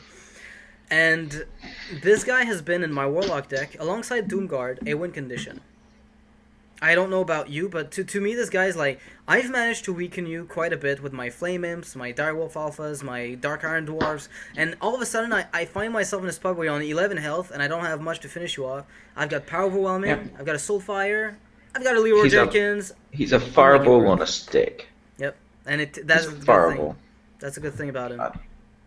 It's good. It never survives. Never survives on more than one turn. Don't count on it. Never happens. If you have AoE to remove the whelps, don't even bother. It's useless. Like, don't try to protect him unless you've got some kind of I'll typically do like Leeroy Jenkins, and then I'll consecrate the board and go in for the face. With Redemption, it's super good. Ooh, oof. You don't even get the battle cry. It's just that's good. Charge. It's like Argent Commander number 3 in your deck. It's not the same purpose, but it's another. I've recently realized that I'm in love with those 4 to 6 mana cost charge minions in my aggro deck. It finishes the opponent off consistently. I'm there with Doomguard, Leeroy, Argent Commander. And I'm like, well, that's great. I've got Arcane Golem for 3 mana. I'm on turn 7. As a shaman, I Fire Elemental. But then when it comes to against Priest, I'm just like, and bye-bye Fire Elemental, hello Argent Commander. There's a bunch of minions with charge that I'm very happy to play. And Leeroy is probably the staple of any aggro deck in my mind. Yeah, he's super good. Leper Gnome, baby.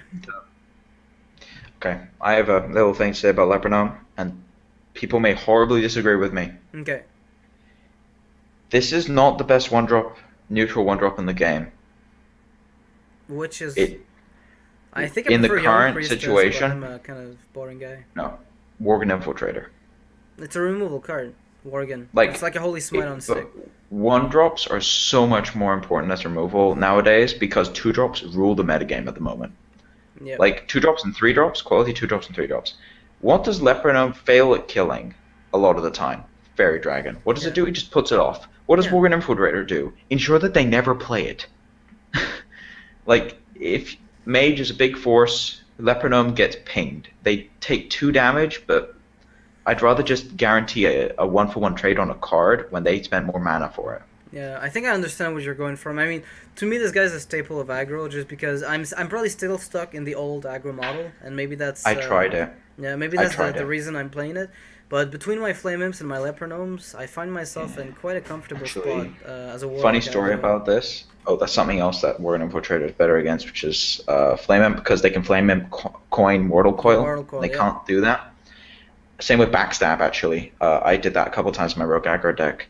There's a lot of things that kill Leper Gnome for 0 or low cost. But the Worgen Infiltrator thing, I discovered by accident. I just didn't have Leper Gnomes. I put Worgen Infiltrators on my deck, never crafted the Leper Gnomes. I remember when I was building a Priest deck, I actually had the same reasoning, and I put Worgens for removal. That was the whole intent of it, was to put off the opponent until I got pre-patch, until I got to my late game, where I was like, oh, I can actually survive now, so I'm comfortable with taking putting a Worgen Infiltrator in the early game. It's pretty nice, to be honest. So, Lightwarden, another change card, 1/2 for 1, pretty semi-decent body. I mean, it's normal. Whenever a character, not any minion, just any hero also gets healed, gain +2 attack. It's obviously, in my mind, a priest or warlock card, because warlocks will warlock archetype uses Voodoo Doctor, Earthering Farseer, Drain Life. Like, there's a bunch of stuff they will use to heal themselves up, and this will give their Lightwarden quite a bit of attack. And as a priest, it's a given. You're gonna heal yourself, gonna heal other minions in the early game. Yep. You can even heal the enemy hero to get +2 attack on this guy. Yeah, this plus Northshire Cleric is brutal. Yep. Like it's on turn 1. Yep. If you can coin out Lightwarden and Northshire on the same turn, your opponent is he's probably going to be really pissed off at you, basically, because there's really no way to deal with it properly. It's so tough. That specific combination.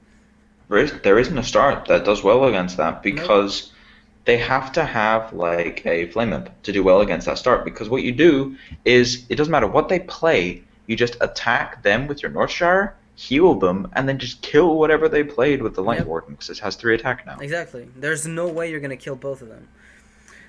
Loot Hoarder. I mean, there's not much to say about Lightwarden. If you have other thoughts on it, just let me know. But I don't think there's not really an excessive amount. Loot Hoarder is an interesting one. It's like the Novice Engineer's big brother that went apeshit and decided to say, you know what, I'm gonna steal that shit. And he's like the other side of the coin. Kind of. And it draws you a card. When he dies, it's a 2/1 instead of a 1/2. Novice Engineer reversed. And yeah, I mean, it's a good card. I like it to delay mages. I don't know if I'm being a little naughty here, but... Where's my Gnomish Hoarder? Well, 4 mana, 4/2, Death Rattle, draw Death Rattle, draw a card. Yeah, I need that. And actually, no, I'd rather it be a 3/3. Anyway, we're looking at a card that I think doesn't have... Like, it's okay. I like it a lot. I prefer Novice Engineer for a lot of reasons. But I've seen people use, and I use the Loot Hoarder because I know that mages, rogues, and druids feel compelled to waste their second turn, if you will, to remove him, and it just cycles itself. So I'm happy about that. And because mages were so prevalent recently, they're just getting overplayed. Loot Hoarder and Leper Gnome are 2 cards that they will spend mana on because they know that if they don't do it now, it's gonna snowball into unneeded damage, and they know they're playing against an aggressive deck because I'm pumping out stuff. So Loot Hoarder forces them to kind of relax a bit, and I put them in a defensive position really early on, and that usually lets me get the upper hand until I can get Shattered Sun Clerics and all that stuff. Something I have found is I was doing the same thing because this was the logic I was using as well, because Moon is like a big advocate of the you have to deal with this playstyle. Yes. I discovered something recently, especially for shamans and arguably for warlocks because they have Shadow Bolt and such, which was if you're against a mage aggro deck and you play Novice Engineer, they're not going to ping it. They just play their Mana Worm, and then you go Flame Tongue Totem. Yeah, and you just kill it. And then you just kill it. Yeah. You just That's actually a good point. You just removed, and then they have to either waste their turn, because they only have 3 mana, they either kill the Flame Tongue Totem with a Frostbolt, and then you play another threat like a Shattered Sun Cleric. I've done this several times on the Novice Engineer, making it 2/2 and attack again. Or they ping the Novice Engineer, and then you just buff the Flame Tongue Totem outside of Frostbolt range. And it's a 1/4, can't be killed by Frostbolt unless they use 4 mana with the hero power, and it becomes a nightmare for them. It's situations that are kind of common, I have to... And I think the Loot Hoarder finds less niches than the Novice. It's not intuitive. Yeah. It's not intuitive unless you need, they both kill Fairy Dragon. One of them doesn't, if you buff the Novice. Yeah. Actually, Novice is less intuitive because it has its base stats. Yeah. But the 2 health matters more than the 2 attack, in my opinion. It survives a lot more because it doesn't die to hero powers ever. Never happens. Lower the Arena. 6/5 for 6. I think that's one of the highest costed taunt minions. It's not the highest, but it's up there. This guy is a Lord of the Arena. And yes, in Arena, this guy wins you games single-handedly because he puts a stop to the opponent's kind of tempo. He can't aggro you. If he doesn't kill it, you're going in for 6 damage. They can't do much about it. In Constructed, completely dead card. In Arena, this card is a complete beast. I can't even speak to how many games I've won because I had 2 or 3 of those in my deck. Designed for Arena. Yep, and it's funny that they named it this. It's really, I think it was intended. I don't know if they intended to make it an Arena card, but it definitely was. Not much else to say about that one. Lorewalker Cho, baby. Constructed play will tell you, Jodo doesn't even want to talk about this because, it's Lorewalker Cho. It's a gimmick card. It's freaking useless in just about every format outside of you wanting to have fun.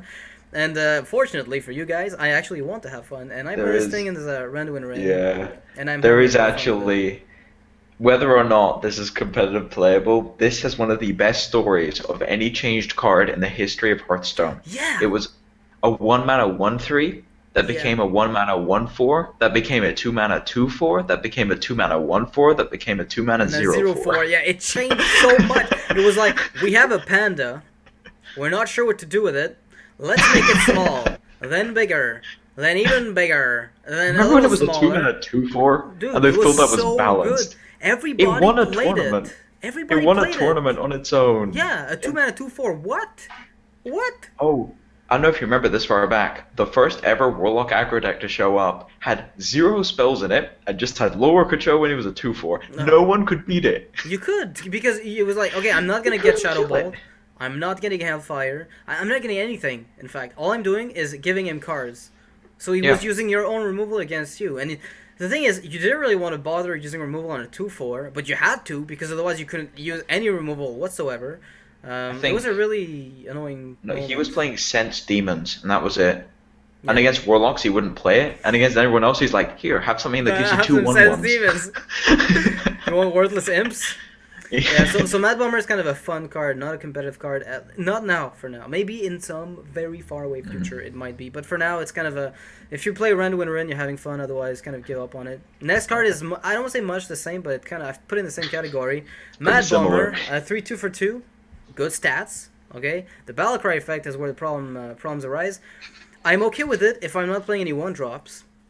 But the problem is that oftentimes, even if I'm mid-game with this guy, I'm like, well, it could completely, it could kill off the only other minion I've got, but it could also really, really make the game easier on me. This is like, alright, this happens way too often. I play Fairy Dragon, they play Mad Bomber, it hits them in the face 3 times, and I'm like, thank you, and I just hit them and then lightning bolt it. Oh, that's dirty. The thing is, I'm looking, sorry, I'll just reposition the camera for a sec. So okay. I'm looking at this card and I'm thinking to myself, it looks good on paper. I use it in Arena quite a bit because people tend to be a little more aggressive, and that usually stops at least a Blood Imp or something, which you may see 4 of in Arena, which is frustrating. So Mad Bomber in Arena, I'm kind of happy to take 1 of or 2 of in certain decks. In Constructed, outside of random, I think I might as well play another more consistent 3/2. There's no reason. I'll play a Knife Juggler over this. This is the Johnny card. This is the Johnny 2-drop. Yeah. Johnny being the guy at your Magic the Gathering Friday night events that basically just goes random. Yeah, he goes I want to win, but with only this 11 cost minion. You're like, how are you gonna put it out? It's like, I have all the cards in the deck. They're 59 of them, even the lands. All they do is they try to put this big 11 drop out, and when I have it out, you're gonna lose. This guy who comes. Yeah. Actually, all right. That's Johnny. Random story is this guy. I have a Johnny at my local playgroup who came last week with a 250 card deck in 5 different deck boxes, and he had when he was shuffling it, he had to get 3 people on the table to help him, and he'd divide it into chunks. And it was all based on a card where if you draw it and play it, you win if you have 200 or more cards in your deck. If you have 200 or more. And all he plays is a bunch of tutors. He tries to, or a bunch of cards that kind of draw him as much as possible. Just get it. It's this is the kind of card, I think, that fits this. Johnny's will want to use that. Cho. I use that. And Gelbin. Gelbin. Rando and Rin, baby. I'm a Johnny. Magma Rager. Magma Suckage. Okay. 5/1 for 3 dies to hero powers. It's oh my god, I don't even know where to start. Why doesn't this have haste and then it dies at the end of turn? Or charge? It would be OP. Make it a lightning elemental. It's a better Arcane Golem in that case, right? But it guarantees itself to die at the end of turn. You can't just use it as direct damage and then it's a tauntable. Actually no, but 4 attack. No, that's worse. It kills Ascension, right? If it had haste, so it's you can't put this. And when I say haste, I mean charge. No, this card is okay. This card may see play at some point. I'm thinking at some point in the future there will be a subset of there will be a subset of cards that'll be called elementals. Okay, some cards will be subset elementals, and they'll have some form of maybe a totem that gives all elementals plus 3 health or some shit like this. We're talking about, and this might see play. Now, this card in Arena, I've actually died to it. I'm ashamed to say so. I haven't been able to deal with it.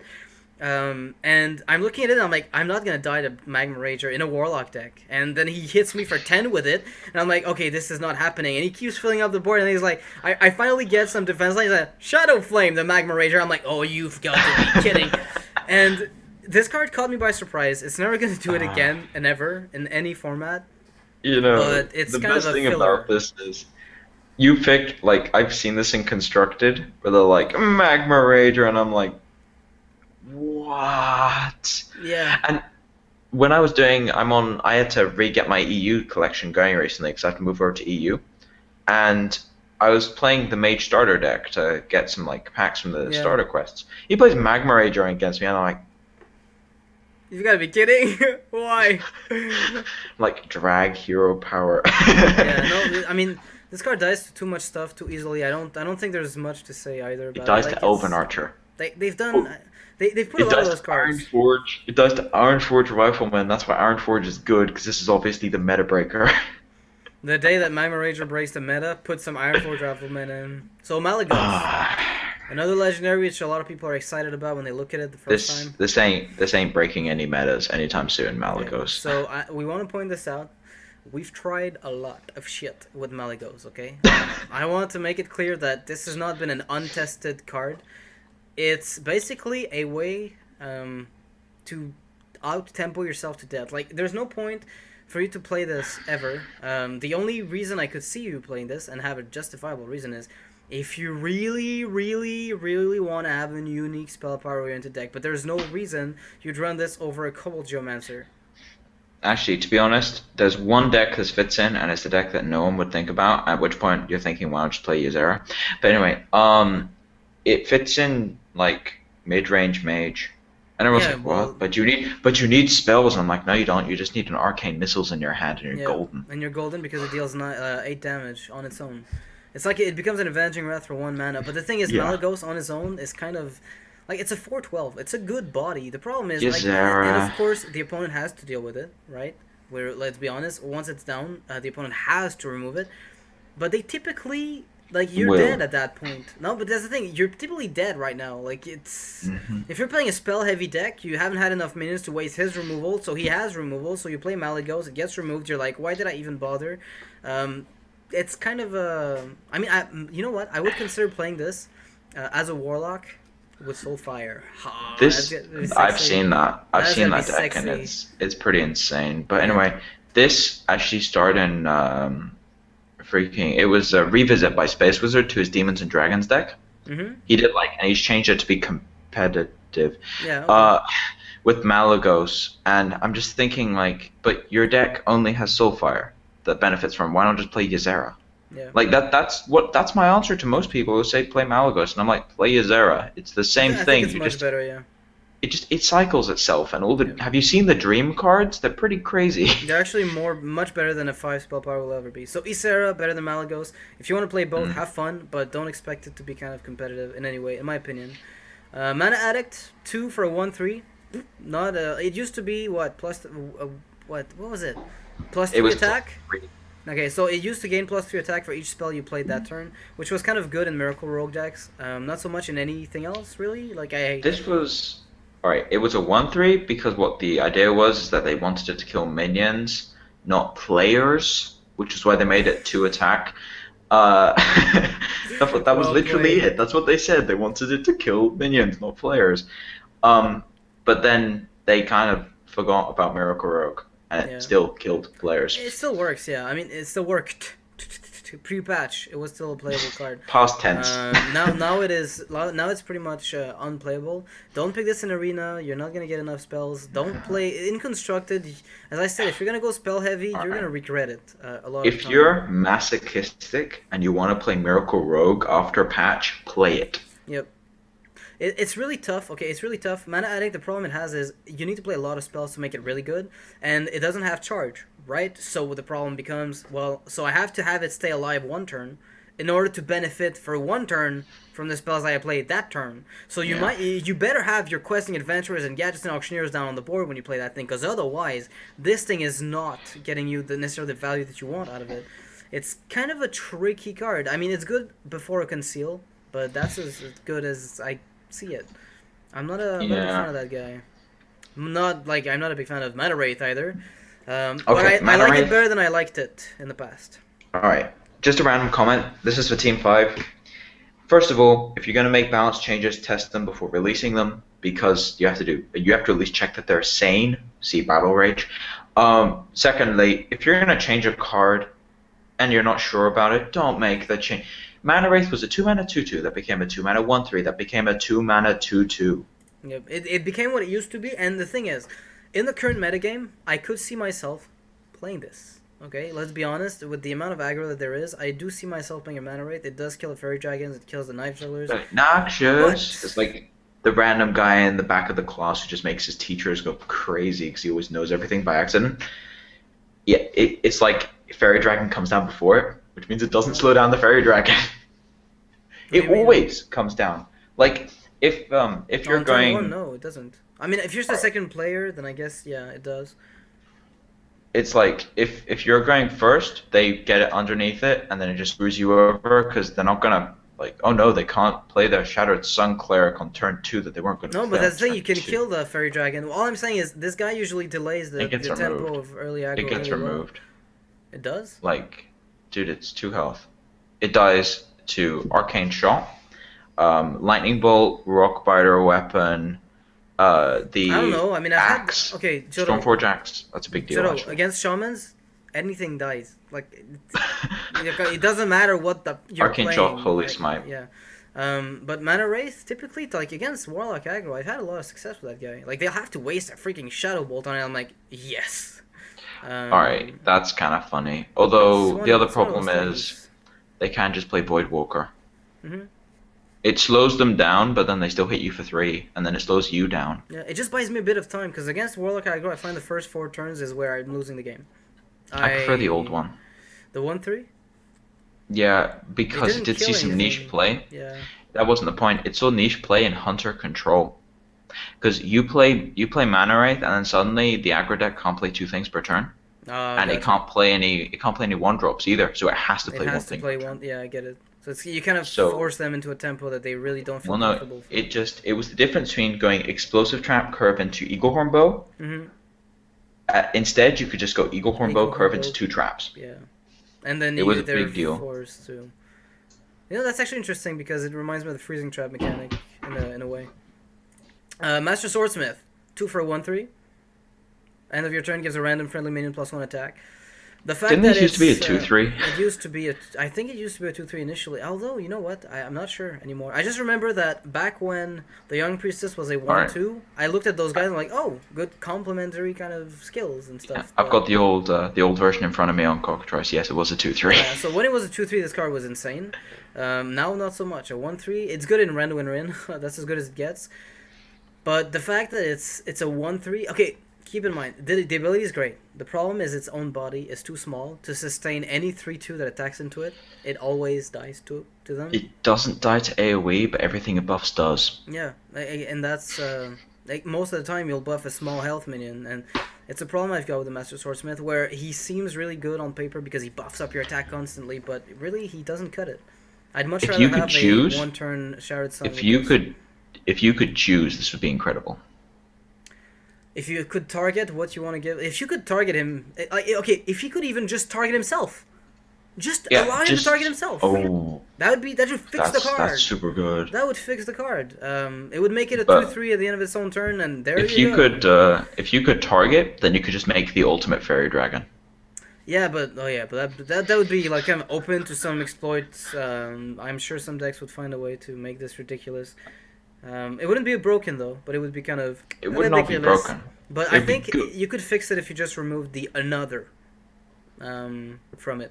It would buff itself. It's a 2/3 on turn 2. Dies to the 3/2s, much as it does now, but at least it trades and has potential for follow up, which I much prefer over what it is now. Yeah. This is not a card that we'll see Constructor play anymore. Going on to the next one. Yeah, Milhouse Manastorm. You face the mighty Milhouse Manastorm. Basically a 4/4 for 2. I've seen Warlock aggro use this, and I understand why. I'm not sure I Really? like it. Yeah, I've actually seen really successful Warlock aggro I use see this. why. But it's mind-blowingly... like, it's annoying because I'm like, I shouldn't be losing to this, but I don't have my Shadow Bolt in hand. Like, it's just not there. Like, I am dead. And, yeah, this guy's basically it's like a King Mukla. Massive drawback. Massive stats. That's pretty much all I can see. It's pretty bad if you're against a priest who mulligan the mind control. You won't like your life. Trust me. They just steal your 4/4. Will not like it. They're not supposed to be able to pack a bunch of damage in the early game, and now they can.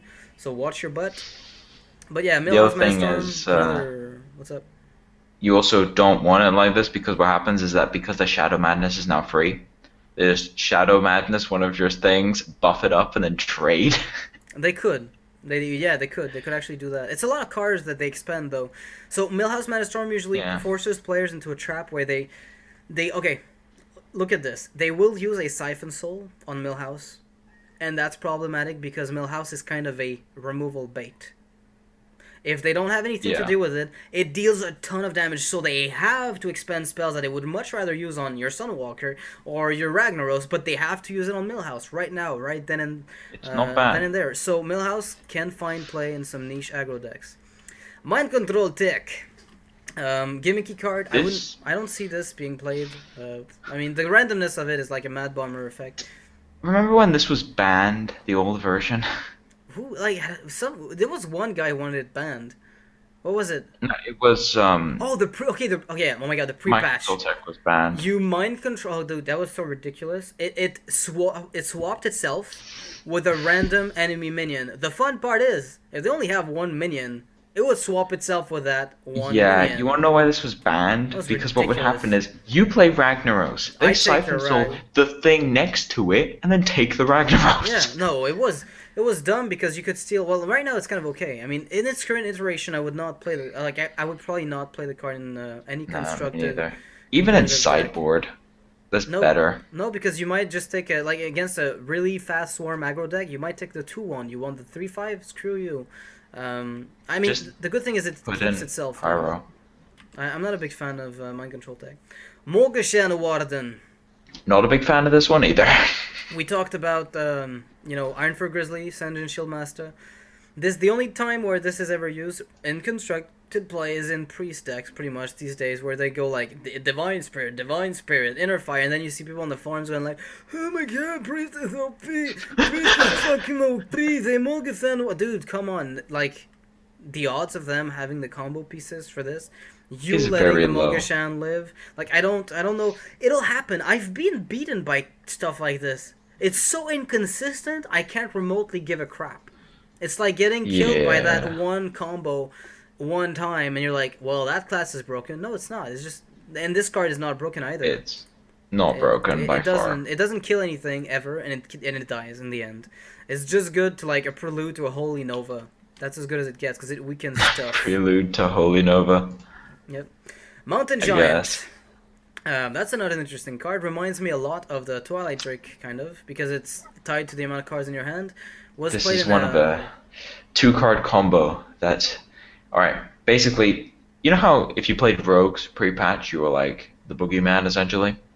And if you played Druids... for anyone wondering, the Giants used to be 10/10s, and when Twilight Drake got +1/+1 for each card and was a 1/1, there was a Warlock deck that did turn 4 Mountain Giant into turn 5 11/11 with Twilight Drake into like Molten Giant and Shadow.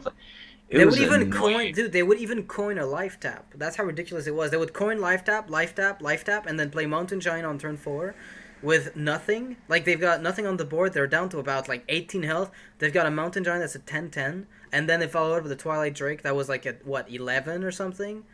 So if you can't deal with those on turn 4 against that old deck, you were dead. That archetype is no longer viable. I've seen kind of variations of it. But it doesn't focus solely on these 2 cards anymore. And it's a lot more fun to play against, kind of. But yeah, Warlocks, because of their hero power, inherently have a better time with this one. Now, onto the baseline Murloc of the Murlociness. 1 for 2/1. It's like the Footman of Murloc, of the Murloc army. It's like, the guy's like, what? He's like, that means go the fucking die. Like, that's your point. You know, just go in. I'm just imagining, like, the guys at Team 5 are, like, around a round table. And they're like, we need a basic 1-drop.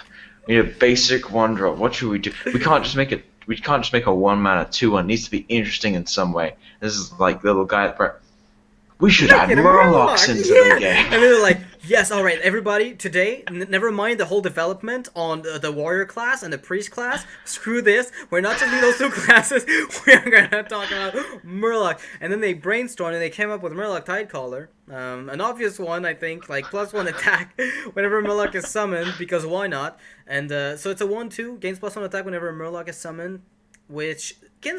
Dude, this snowballs so fast because I've been beaten up for like 12 damage on turn 4. I'm like, what happened? This is a turn 3. There was a turn 3 kill in Murlocs, by the way. Okay, go ahead. Explain it to me. Turn 1, double Tide Hunter with Tidecaller, coin. sorry. Tidecaller. Okay. With the coin. Turn 2, Tidehunter, Shadow Step, Tidehunter, Shadow Step, Tidehunter. Okay, so that's the one that puts 1/1s into play. Yeah. Okay. Plus so 6, plus 6 on both. But your board is empty at that point, so you sacrifice them on the following turn. Like it's full, sorry. Oh yeah, you sacrifice them. Who cares? On the following turn, yeah. Like actually no, because it's just like it's 6, but then like you can't technically, you actually don't need to because you way overkill them. And then next you just attack with both. They're on like 15 health. Attack with everything. Next turn they're dead. With Murloc, no, actually that doesn't even require a war leader. Does it? No. That doesn't even require a war leader. Oh my god, this is so stupid. Anyway, Murloc Tidecaller is like, I want to call it a snowball of Murlocs, because it becomes really too big too fast. And if you pair it with the actual following card we're just talking about, Murloc Tidehunter, which puts a 1/1 Murloc Scout into play, this gives +2 attack to the Tidecaller. So turn 1 Tidecaller, turn 2 Tidehunter, you've got yourself a 3/2. That was a 1-drop, and you've got yourself 2 more minions on the board. Or if you want to be really disgusting, if you're playing Druid Murlocs, you just innervate.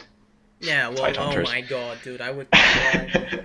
Yeah, turn 1, 3/2 with a 2/1 with a 1/1. Have fun dealing with this. And the worst part is, if you're not ready to deal with a war leader that comes on turn 3, you're pretty like I look like I'm making a segue into cards here, but I really am not. It's just that it's coming to my mind. If you're not ready to deal with a war leader on turn 3, a Murloc deck will take you down.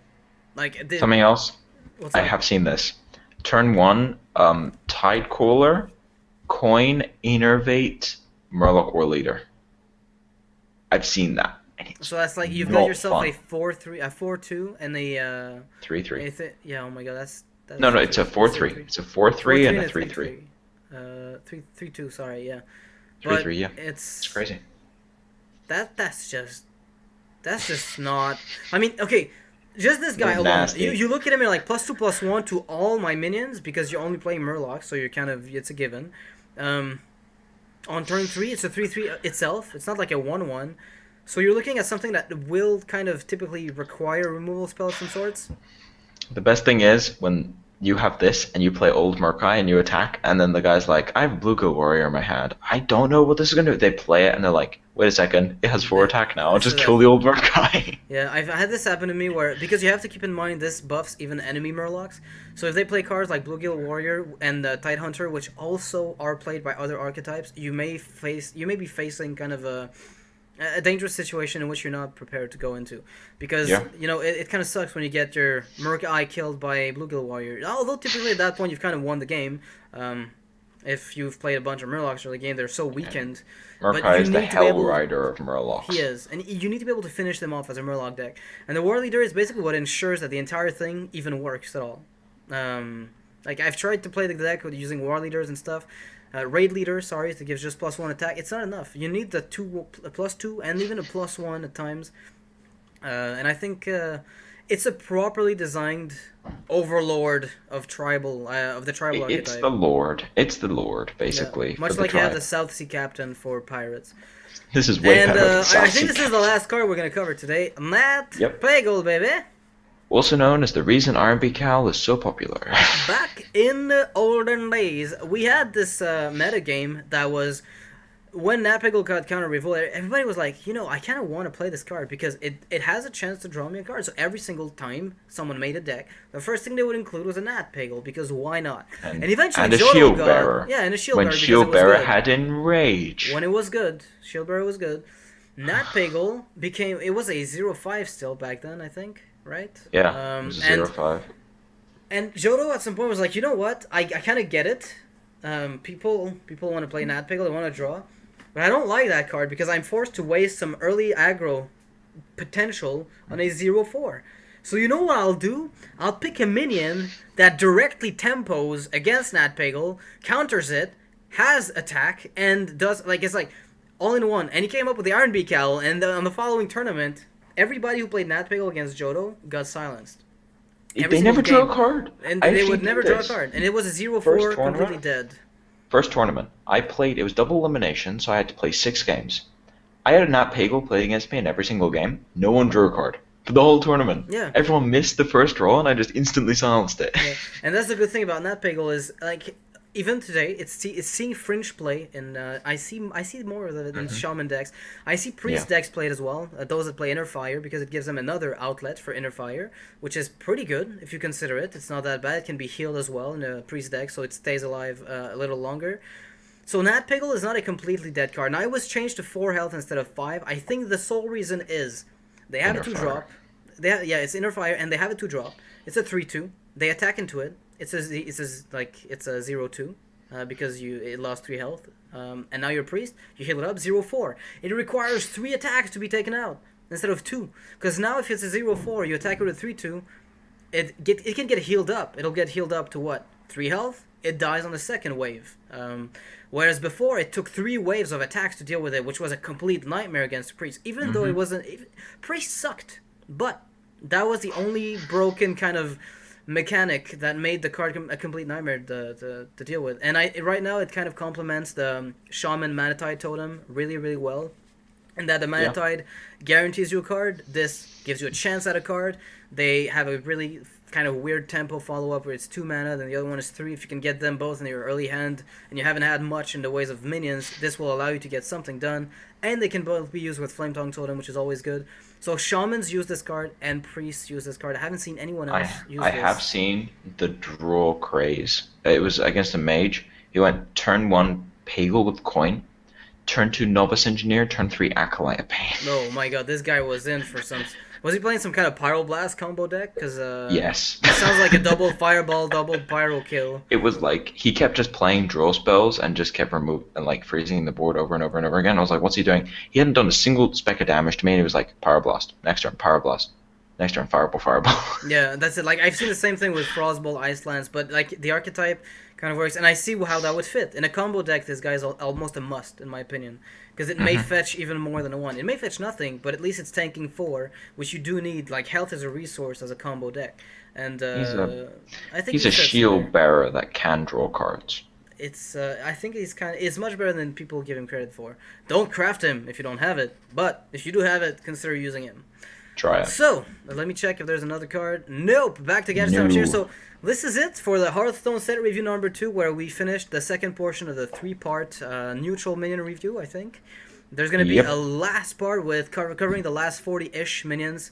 So that's pretty much it. Until next time, goodbye. Take care of yourselves. And Jota, you want to say bye? Yeah. See you guys. Take care. See you guys next time.